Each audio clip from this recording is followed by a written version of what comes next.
smell and the taste of my coffee.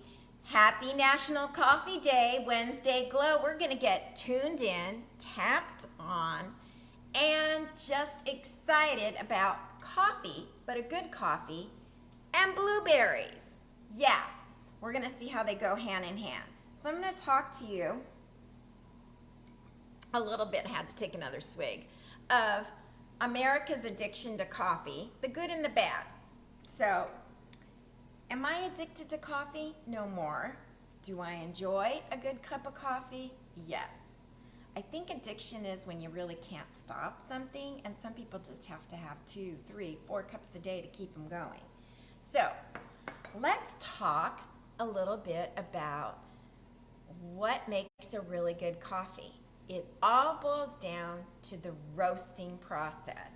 The reason some coffees are not good and addiction takes place is because of something called mycotoxins. And you go, what the heck is a mycotoxin?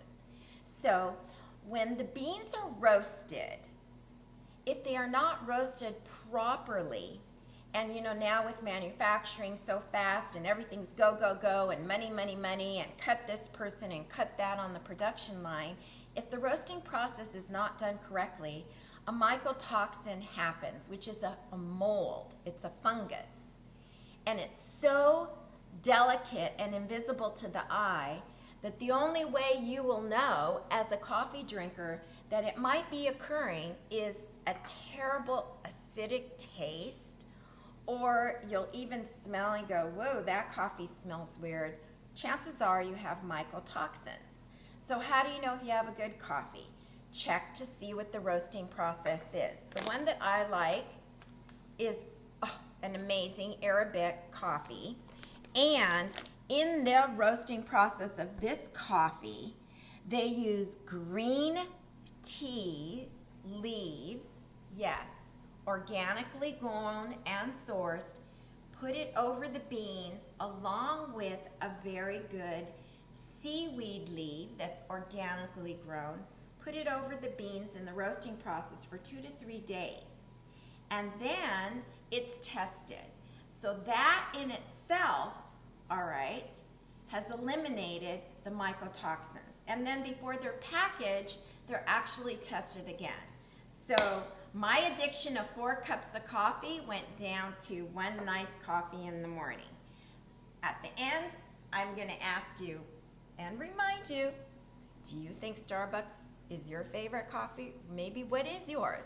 So let's move on to what we're going to talk about today. Along with the coffee, the most popular muffin recently done by the American National Food Society that kind of reviews different foods and polls and questions that people have about food. The most popular one, and especially during COVID, has been the blueberry muffin. And probably because blueberries are one of the few berries that are, and fruits rather, well, it is a fruit, available all year round. Between April and October, it's the prime season, so right now you can see these are a really nice size. So, I'm going to show you an easy 3-step process.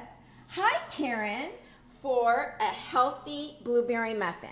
So we've got over here, because I love things in 3, we've got our dry ingredients, we've got our wet ingredients, and then we have my little special touch that I always like to have. So, the recipe is going to be done at the end of this wonderful live. I'll put it down in the chat. So just kind of watch what you're going to need and make sure you got it in your pantry. You want a gluten-free flour. Therefore, you don't need 4, 5, 6 cups of flours like you do in a lot of other recipes because it's nice and dense. You need some baking powder, some good steel oats, and then an amazing protein shake. This is my favorite right now. I would go with the high-end quality vanilla flavor. This is birthday cake. There's also vanilla chai. But if you are not sure, let me know in the chat oh, what do I use for a good one? And you'll use just a couple scoops. That's our dry ingredients. Our wet ingredients are, of course, our fresh blueberries, almond milk, coconut oil. You're gonna want a good honey, vanilla extract, and then you'll notice I've got some other little goodies here. Applesauce for sure, and here's where you can vary it. An egg, if you're not into the dairy of eggs or use eggs at all, you can use a half a banana. I also encourage you to use a fresh lemon, put some zest in there because it'll help the blueberries from bleeding when they bake. So basically you're gonna put, boom, all your dry ingredients in a bowl, add your wet ingredients, stir it up, and you're going to get a texture that looks like a thick cookie dough. Now, what do you do once that's happened? This is what's so great because you just throw it in the pan, get these out, boom, 10 minutes prep, 20 to 25 minutes baking time.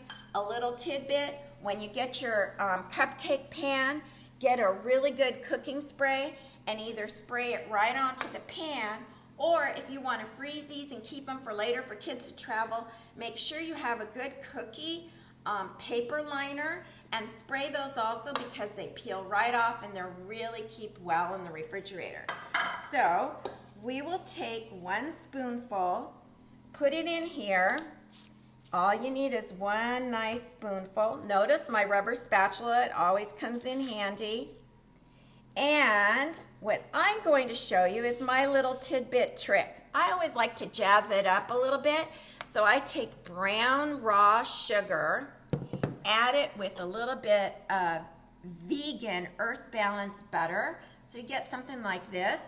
And I can even keep this in the refrigerator for a while. And I just dabble it on top like this. You can do it either before or 10 minutes prior to the ending of the cooking, or the baking. We're now going to put that into the oven. Hi, Lisa. I'm so glad you joined me, and Karen, I'm so excited. You'll put these little goodies into the oven at 350, and in 20 to 22 minutes, depending on your oven, you will have something that looks like this. I put mine in a little fancy paper cup, and they're ready to go. They will freeze well up to 2 weeks. 175 calories, perfect snack you can have throughout the day, have it as a dessert. And remember, it's not about the snacks as far as calories. It's about the nutrition that you put into your snack. So I encourage you, try your blueberry, get the best of the coffee, take a little 2-minute break of self-love, and enjoy National Coffee Day. So what are you gonna do? You're gonna let me know in the chat. What is your favorite coffee? Is it Starbucks? And check out the recipe either below or on my YouTube channel, Desert Life with Maria. See you later on the Wednesday Glow next week.